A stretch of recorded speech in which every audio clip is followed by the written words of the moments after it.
welcome back to Rough Restos for episode number, I think it's 26. 26? I think so, on the M113 powered Ford Capri. So where we got to yesterday was we got the bay, I say painted, we couldn't finish it. And I did say I've got some future ideas to finish it off in a different way, and I've now confirmed that and ordered some paint last night. So the paint isn't finished, it will be soon, and we are, well, I thought I'd never ever change the colour of the car, because it was a colour I mixed originally anyway. I've always really liked it, but we are ever so slightly changing it a smidge for a Ford factory colour that's a lot newer. I don't think a Capri's ever been painted it before, so, and I've chose a difficult one. So we're going to give that a go. But, obviously until then, what can we do? Well, there's a whole host of things we could be doing. You can't do anything on the shell front end at least, but we could be doing the wiring, we could be doing the mechanicals. So I think, can't be asked to do the wiring today, so we might as well jump on mechanicals. There's a reason for this, and that's because all the engine mounts and such need painting, the sub-frame needs painting, of course remember. Various brackets we'd made for the radiator, you know, the old strut brace and all that stuff, and they're kind of boring jobs. So it kind of makes sense just to continue on, get them over and done with, and then we can crack on with the fun stuff like the wiring. Well, I say the fun stuff, yeah, maybe. So I think this episode now we're going to be tidying up a load of mechanicals, probably do the work on the engine as well, get it over and done with. So we've got to sort the throttle body out, sort the oil leak out, and weld up where we found the issues on the manifolds. Get that sorted, and then that's that lot done. Yeah, get it painted, start getting the brake system in. These are the remote servos I use. They haven't fared too well in the inner wing, to be honest. Actually, to be fair, they started rusting within a week of putting them on there, I think, which is crap.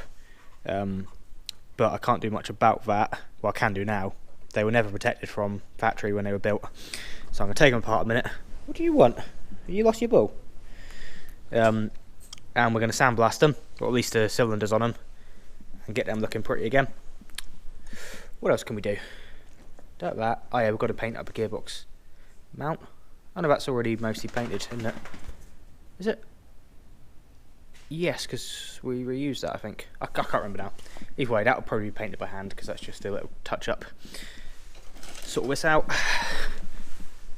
Yeah. So I think first things first, let's get all this end stripped here. I've just noticed that the dust boot here, there, is split, which is annoying.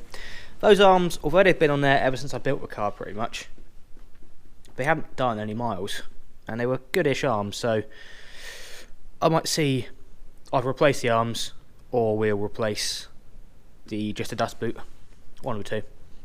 Got new track rod ends for the steering rack. I can't remember if these gaiters are any good, or I might have a brand new set of gaiters sitting on the shelf. I really can't remember. I might have super glued these years ago as a temporary whilst I was waiting on the new ones to arrive, so maybe we should inspect them. They seem good. I don't know, we'll check them out. So yeah, because that was on there obviously when the car was originally painted. Okay. But we're going to clean up all this rack, clean up the cross member, ARB, paint them all up nice, do the brackets. Won't be doing struts, there's a reason for that, and that's because they're 2.8 Bilstein struts. I don't actually want them. Ideally I need to change them for like coilovers with some like gas inserts. So I won't be painting them for now. I might give them a quick clean up, but they need to change for something better in the future. Let's go.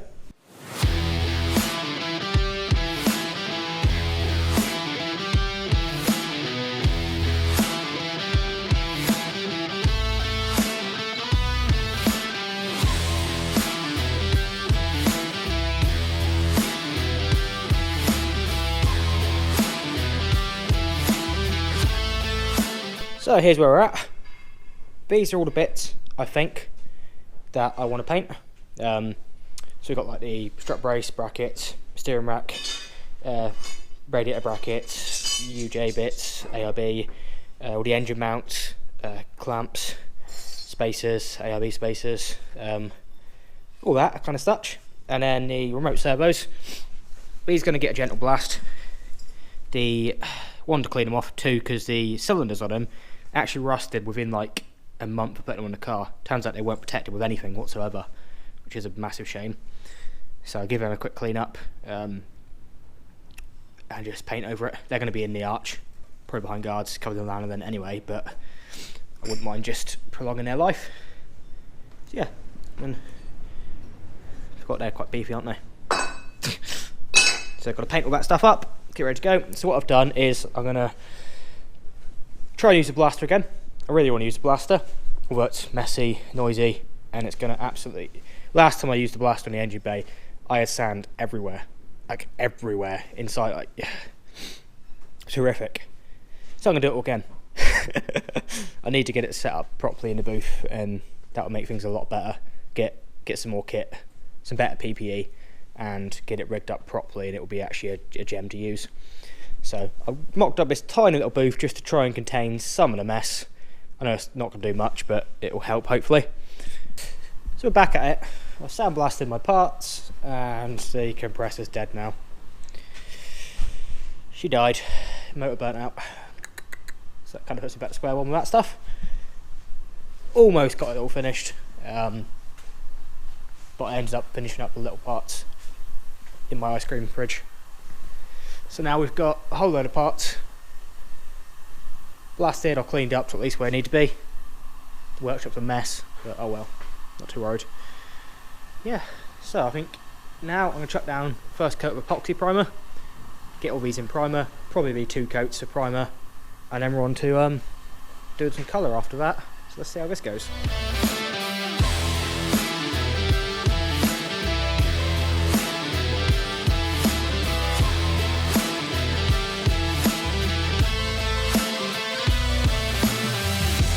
Sorry about the noise. So that's all them bits with 2 good coats of epoxy primer down. Again, I'm not going crazy. I'm not looking for some perfect finish. That's not at all what this is meant to be. It's just a case of covering them and making the most of what I've got without spending a stupid amount of time doing it, really. So I'm not being fussy, which is good.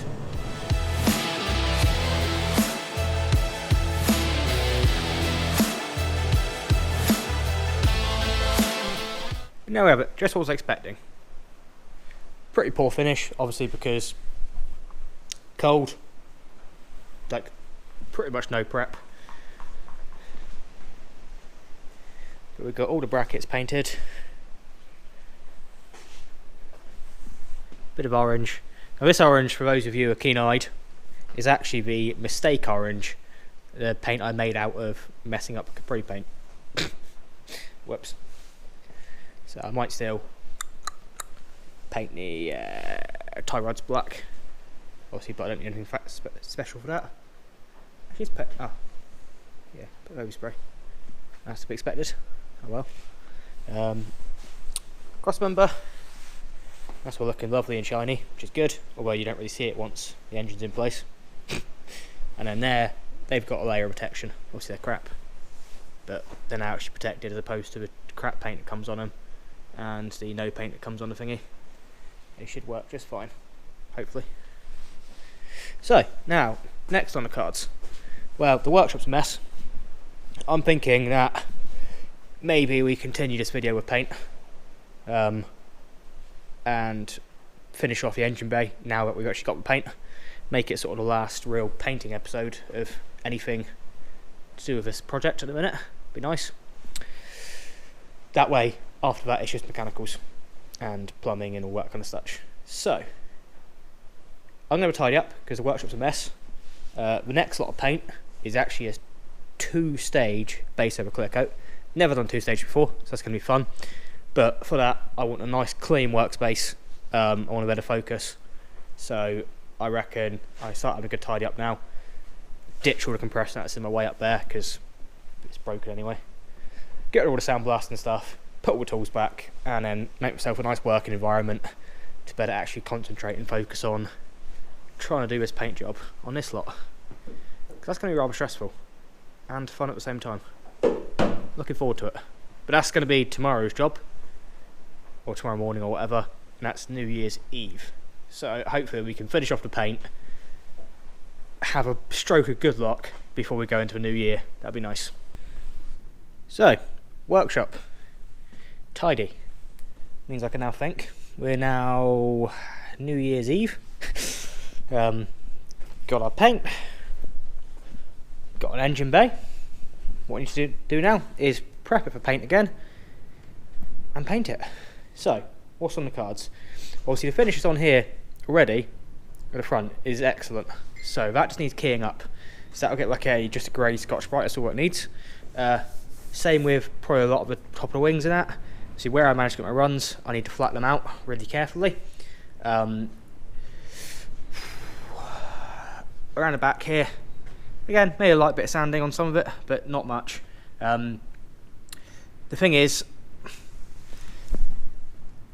ideally if I want perfect finish, I need to completely flat, not back to anything special, but just completely flat all the flat surfaces, remove any orange peel of any kind, and that will give something for the base to set onto. Oh, did I tell you yet? What? Yeah, I might as well, because you're going to find out what colour it is in a minute. So what we've got here is, you notice I've got 2 tins and a clear coat. That's because I'm going 3-stage. Now, I'm going to try a factory Ford colour, which was used around sort of, I think, 2012-ish for a while on the Focus ST3, I think. It's called Tangerine Scream. So this is a 3-stage pearl. Now, I've seen a car locally with it a few times, and I've seen it parked up, and every time I go past I go, that is just an incredible colour, because it's mostly yellow, but depends on where the sun is shining on it. From the sunny sides, it's a bit more yellow, from a darker side, it's a bit more orange. So, lower light is more orange, higher light is more yellow, and it slightly reflects depending on what angle you look at it and where the sun is, which is fantastic. No idea how it's going to look on a Capri. Obviously the Focus has a few more angles, which sets it off a bit, but we'll certainly give it a go. That's why I'm going to do the engine bay. I've only ordered 2.5 litres of neat base coat, so 5 litres total, but because it's 2-stage, it's 2.5 of each, which is a lot more than I need for the engine bay. But I'm going to try it in it first. If I like it, in the future, we'll do the whole car in it. If not, we'll just paint over it again. Doesn't matter. So, thought I'd give it a go. And I've never tried a 3-stage, so it's difficult. I know the engine bay is not prepped for that kind of paint. But screw it, we're going to go for it anyway. Obviously, where we've got the Gravitex in that here, and it's the stone chip, it's going to be a bit of an interesting one. I'm not sure how it's going to go, because obviously the pearls in that are going to sit probably more in, and the light's going to reflect off it funny. So that's going to be interesting. I can't imagine it's going to look amazing on them parts, but hopefully on like the wings and that, it will look good.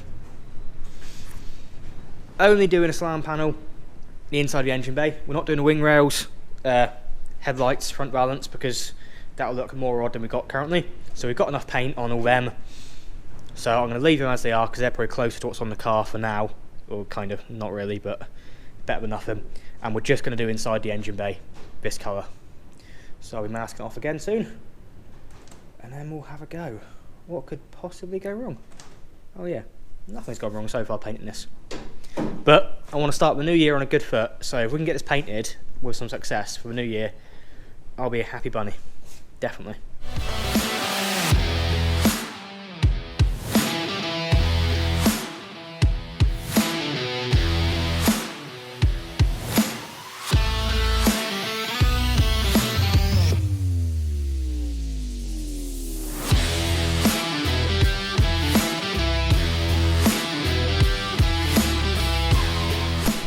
There we go, we're masked up what it is mask up. It's now just short of a panel wipe and a tack rag, or 10 panel wipes. So that's all where it needs painting. Now, I thought I'd been a genius. I took my homemade fridge for camping, it's beast, flipped it upside down, put the heat gun in there, and in there is all the base coats, clear coats, the whole lot. So it's been keeping them nice and warm. Now, being in that, they should stay warm as well, ish. So that's good, because it's quite a cold day. All good fun. So, and also, just to be safe as well, my spray gun was giving me a few issues. The trigger kept getting stuck on, or the air valve kept getting stuck. and the fan pattern wasn't quite right, so I've just rebuilt the actual gun, and she's all good now, so it shouldn't give me any issues, I'm hoping. Made a coffee. So, almost ready to start painting. Ideal. Well, maybe ideal. So what have we got then?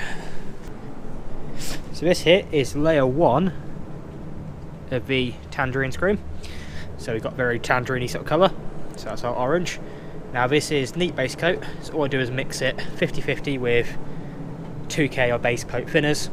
And then whatever paint you don't use, you can put back in the pot again, because it's just solvent based, which is great. I like that. So we got probably 2-ish, maybe 3 layers to do that. Enough basically until we've got a good even coverage, as the colour it should be. And then after that, we'll jump onto the next colour and go from there.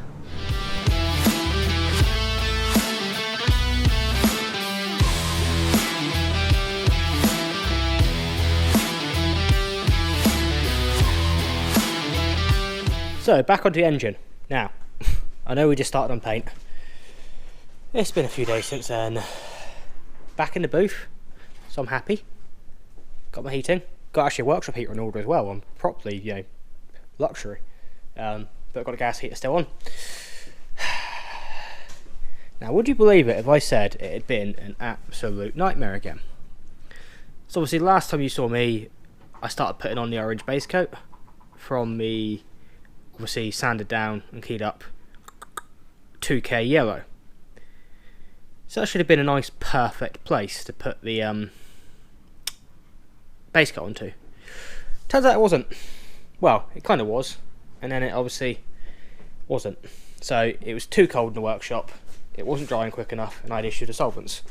So along the front here, the solvents had obviously I might have gone a bit too heavy, they'd gone through and then bit into the just into the 1K primer. It was below here from the previous issues I had.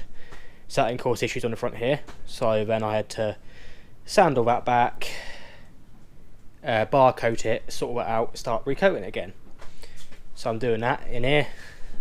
Got me some warmth.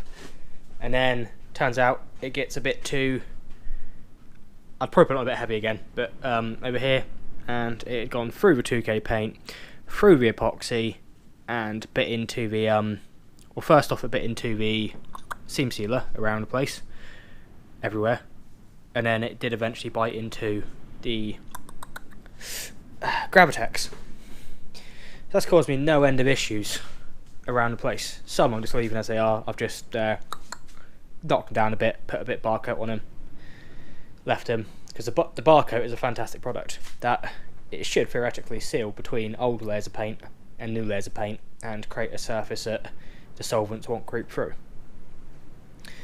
So where we're currently at now is I've fixed pretty much all the issues I had, bar coated around some areas, done a few other little where obviously I'd had to make had all the issues with the 2K. I'd had to do some quick repairs and I wasn't quite happy with them, so I've gone back over them and then also bar coated over top of that. Re-Gravitexed over some of the areas that had been damaged because I just wasn't happy with them after that. So I had a bit left, thought I'd use it up and just create something. It's not perfect, but it's better than nothing. Done all that. So now where we're at is I've still got orange paint, but I know I'm not going to have enough. So we're waiting on more bar coat to arrive, so we can bar coat like the entire engine bay just to be done with it. And then on top of that, I'm waiting on some white 2K high build primer, because you know, see around here on that still? You probably can't see it on camera too well. Where the other little repairs were done, and I rubbed through and I epoxied over them with that 1K epoxy, trying to get the orange paint to cover, just almost impossible. Literally, an absolute nightmare. I now absolutely hate yellow and orange and white paints. It's just a nightmare.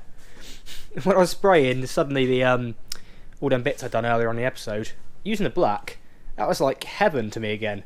Because black you can pretty much covers in one coat. This stuff, you could be 6 coats in and you still haven't got where you want to be. And I then end up putting on too heavy, and then that has caused me issues again. So, on that note, what we're now going to do is, bar coat it to seal off the engine bay again. 2K epoxy prime it, 2K high build prime it in white, So it's going to be white everywhere. That way I get the coverage I need. So there'll be no repairs, rub-throughs or anything that won't be white. So there'll be no major coverage issues, I hope. I've got more paint on order to go back over it again. And then we'll just spray and pray. It's become a nightmare. Absolute nightmare. It's getting stupid now, to be honest. But I'm hoping then with another layer of bar coat to seal it off, and then the 2K high build, rub that down, and then just hope that we have no more issues. This is the most issues I've ever had on a paint job. But I do remember when I used Gravitex on my Mark II Golf about 5 years ago, whenever I built that one, I'm sure I had an issue on something I'd done with it. So when I'd done the main car, before anything, I bar coated over the Gravitex, just done it anyway, just because I knew I was going to get issues from it, and then that didn't cause me any issues. So we'll be doing the same again. So the paint is not going to be finished in this episode, because ideally I want this to go out on Saturday again, and I won't be working on this again until Saturday. That's a pain. But by then I should have my new heater. I need to buy some more gas. Oh, chicken. Mia, your chicken's here.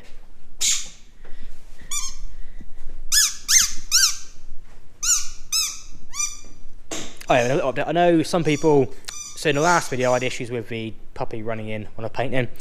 Now, that shouldn't normally happen. I hadn't noticed because obviously I'm focused on painting. But it's technically she should have been out with someone else, but because she has sort of free roam the farm, because she's a spoiled little pup, she then wandered back in, and obviously the doors are open because that's the way the ventilation comes through the shed. So at least now, I did get a cage out to put her in a cage instead down the end of the shed, but I've got annoyed at doing stuff in the workshop. Got to be sorted out. So I won't have an issue anymore. Puppy won't be able to go anywhere near me because I'll be in the booth and she can't get in the booth. Can you? No. Because apparently I don't care about you, do I? Despite you being like the happiest puppy in the world, aren't you? You spoil. Oh, you want squeaks?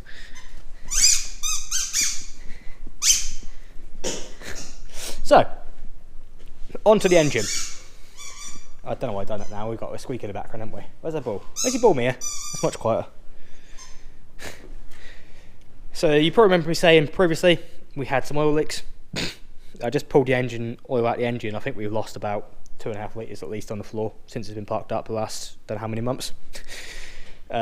Looking around it, so when I took the engine out, I did clean the engine off to see where the leaks are coming from, and the only places that are showing having leaked since have pretty much been this bottom cover, an awful lot. The mid plate doesn't appear to have leaked, not what I can see of anyway, although the engine oil, it turns out it wasn't completely full. So we're going to risk it and just reseal the bottom cover a minute, because it's a lot more work to take the other one off as well.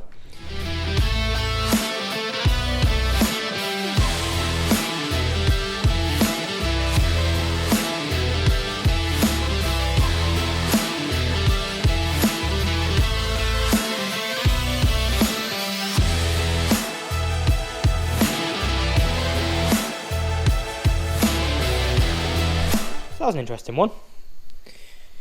Took the sump off, and obviously it wasn't that many videos ago we took this sump off the other engine, cleaned it out and put it on. It was full of sludge.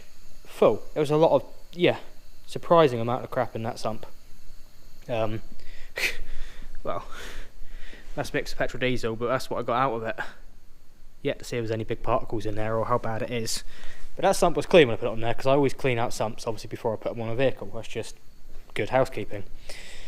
But if I remember rightly, when we were last working on this engine, when I took this original sump off, I was like, this hasn't been serviced in a long time. And as you can see inside, no wonder the sump was full. So obviously, all fresh oil now and being used again, it's all loosening up. So obviously it's not practical to strip the whole engine apart to clean it. It's definitely had a lack of maintenance. Well, when we first fired it up, we had one hydraulic lifter even not working for a little while. So yeah, it's definitely because of the amount of crap in there. So I had planned on flushing it anyway, but I think it's going to need a number of flushes in services once it's on the road over the next year, just to keep on top of this, I think. So I'm kind of glad the sump has come off, because I wouldn't have known about that if not. But yeah, oh well, that's always making surfaces cleaned up. Now last time I done it as per Mercedes spec, so what I done is I put out the sort of a 2mm bead plus or minus whatever it was, so and so around where they say it to be. This time I'm just going to do it how I think it should be done, well, or how I know I'll better make it work. So I'll put a gentle smear of silicone over it, obviously place the sump back on top of it, give it a little press, let it set, and then we'll torque it up once it's set. I think that's the idea, isn't it? Something along those lines anyway. So it's never going to be an issue anyway on a Volkswagen when I've done it. So let's go for that. Okay, so now I'm ready to torque the bolts up on the sump, but we've got another little gift, or a little thingy. Puppy, not keen on it yet. She's got to get used to it, she's getting scared. But for a bit of motivation, I may have purchased a 63 kilowatt diesel heater, which is huge. So far very happy with it. Well, actually no, it's broken, it's leaking, but we'll ignore that for a minute. Yeah, and so I've set it for about 20 degrees. Just been heating the workshop up to 20 degrees. And, so, well, I'm a t-shirt, which is beautiful. I like working in t-shirt. And, yeah, a bit noisy, but then again it is a big 63 kilowatt one. Probably don't like it yet. So having lots of cuddles. Not sure how you guys can hear me, so I'm doing this actually as a bit of a test. That's kind of handy to see how bad it is on camera. But very happy with duty cycle so far, because it seems to be running for about 1 minute 45 and then shuts off for 5 minutes. And yeah, I think that's not bad considering it's 8 degrees in here to start with. So I'm going to torque these up a minute.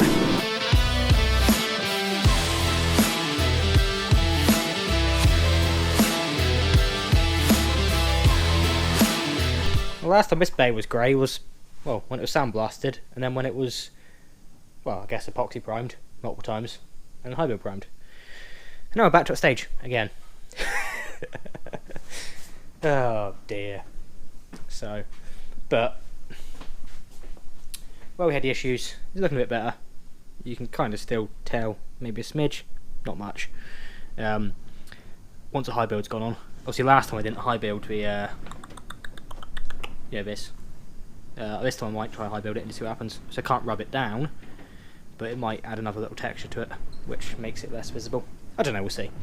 Either way, the new bar coat is grey, the old stuff is a weird browny colour. So this is where we're at. Heater's back on, warming up the workshop. I've had the booth heater on again to sort of pre-warm the booth for the car and the materials in here. So we've got our white U-Pole high build primer here.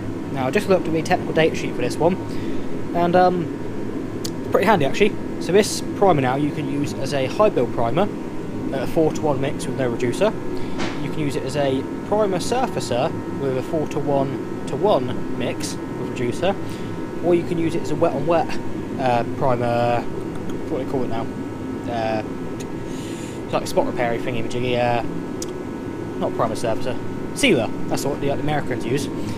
And you can mix it a 4:1:2 ratio.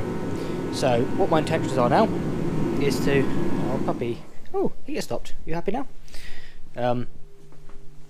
Intention now is to spray high build wherever I want the high build, and then once I've got like 2 layers of high build down where I want it, I can come along with it as a primer surfacer and spray a slightly thinner coat down, which should hopefully level out a smidge, and I can put that places where I don't need the high build, but I want the white coverage, if that makes sense.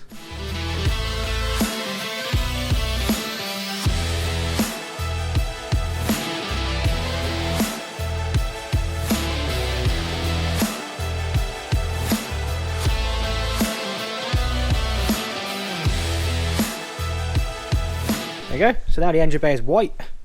We've had 2 layers of high build on the front panel, the tops and the inner wings, and then we've followed everything with a coat of primer surfacer. So yeah, it's not looking too bad. It's white anyway, so that's the way we need to keep it until we want to go orange. So what's next on the plan? Well, for the paint, nothing in this episode. That's going to start tomorrow morning when I have to start sanding this all down and then start painting again. So that's it for paint until next week for you guys, partly because it's now Friday evening and this video comes out tomorrow morning. So yeah, whoops, I did get more paint, but they sent me the wrong stuff. Well, they sent me the right stuff, but I needed a litre more of that one, and they sent me half a litre of each. So hopefully we've got enough. We'll find out. So what does that mean now? Well, what it means, I've got to continue playing ball apparently, right up until I turn the heater on, and then someone will hate my existence again, won't you, Mia? What's that about? What's wrong with you? Okay, whatever. So, next on the card. Some of you guys may remember I spoke about this here. Ignore the welds.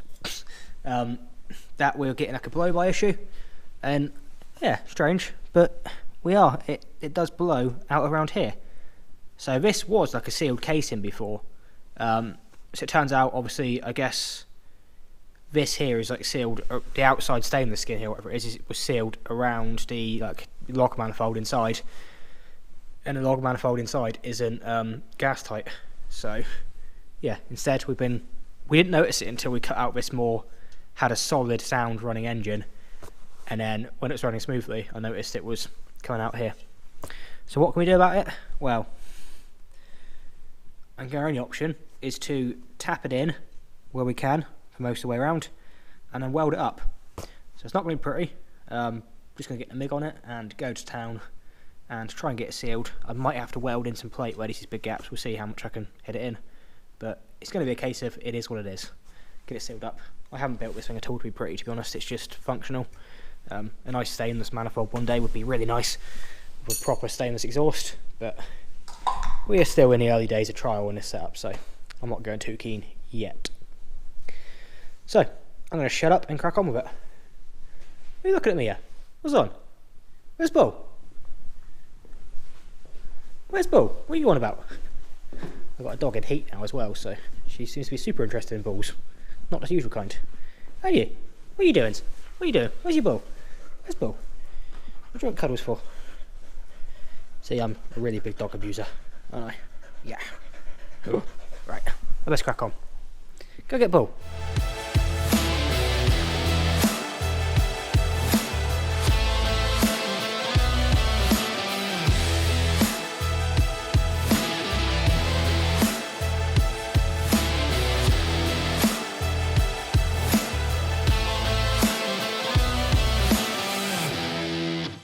There we have it.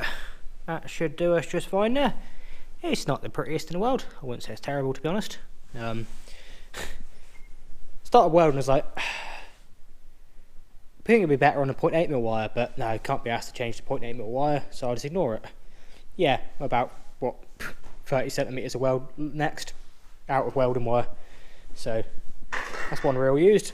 Lucky enough, the other day I bought a reel of 0.8, because I thought I could do this in 0.8, because when I'm welding all this heavier stuff, the 0.6 obviously just makes it a pain in the ass, it just doesn't cut it. So I thought I'd buy some 0.8. So yeah, 0.8, actually, because the thickness is, oh, so much better. The welder is so much happier, so much easier. Nice job, done, simple, perfect. With a 0.6, I'd possibly have to make 2 passes to get the amount of material on without burning through, if it makes sense. So that's now done. I'm happy. So, because my main concern when I was running the engine last time was, I knew obviously when I had a blowout here, well, that could be drawing in air, which would then affect my O2 readings. That could mean then I could be running lean or rich on different points. It's, yeah, so I was pretty not happy with that, but now I'm pretty happy that whatever readings the sensor gives me, it's going to be accurate. In it, pup. Yeah. So yeah, that's good. So what's next? Well, probably nothing for this episode, but next episode I think we can actually finally get to finish off the wiring loom for the engine, so it can all be loom taped up now. We know it all works. That's perfect. We need to slightly adjust the TPS sensor because it's got a bit of a dead spot. Now where I've again has slightly adjusted the throttle body, it no longer, the first like X amount of movement does nothing. So we need to tweak the sensor around so that it already starts. So at the minute it goes that way, so we need to move the sensor anti-clockwise in order to get a reading back from the get-go, if that makes sense. So we've got to do that. We also need to make the throttle body close 100%. Well, I'm sure it basically does close, but it obviously, it's just got that smidge more it could go. And when you push it in and let it go that just tiny smidge more, the idle drops perfectly. But I'm still convinced I've got a vacuum leak somewhere, but haven't been able to find it yet, so maybe we'll have a go at that. But we've got to fix the throttle body, do the wiring loom, give the engine a bit of a clean up. I think the sump should all be good now. See, there's just a tiny amount of gasket sealer that's seeped out, so I'm pretty happy with that. It's meant to be torqued to 8.5 Newton meters. Well, I haven't got German tools to that extent, so it's been torqued to 9 Newton meters. So we'll just see how that goes. That should be perfect. Need to paint up these because now these are letting the whole engine bay down. Yeah, and we're not far now off getting the engine back in. So I reckon now, next episode, get that engine bay painted. Just please, get it done. Get the engine finished off. That might do the next one-ish. And then after that, we're on to reassembly and wiring. So we can alter the Capri wiring, reassemble all these bits. Not sure I've shown you guys the shiny parts yet. I think I did. But we've got a load of shinies ready to go back on. I'm just waiting on 2 new track control arms and got the new ends. And then we're laughing. Well, probably not. There'll be many disasters. But we'll keep going on, that's how it works. Because I want to be driving this thing. And I want to be driving it as soon as possible. The Capri's been off the road now 14 months. That's the longest it's ever been off the road. Other than when I first built it, which I built over the course of a couple of years. Just on and off weekends, being my first ever project car. So, this is a long time off the road for this baby. But I'm sure it's going to be worth it. So once again, we started the episode off with failure. Like the previous 2 episodes. And the previous, don't know how many weeks in the workshop. But, that welding, after the little issue with the wire, actually come out a lot better. So that's an upturn. We've successfully bar coated, fixed the issues, and high build primed the engine bay. So hopefully that only goes good from here. So let's try to break this mould. Let's get rid of all these stupid annoying failures. And I think onwards and upwards from here. Well, I hope so anyway. It's got to be, right? Surely. So, if this is your first time watching this build, then why not jump back on the channel? There is a previous 25 episodes to this build, being the first ever running and driving M113 powered Ford Capri. Yeah, that's right. There's also the other projects like the Mark II 25 Turbo, the Range Rover Classics, the L322, all that kind of stuff. So there's loads on the channel. Why not jump back? Subscribe if you've been enjoying the content. That really helps, and it helps me make more. And yeah, I've been Jordan. Like the video, drop me a comment, tell me what you think, and with any luck, I'll see you again next time. Cheers!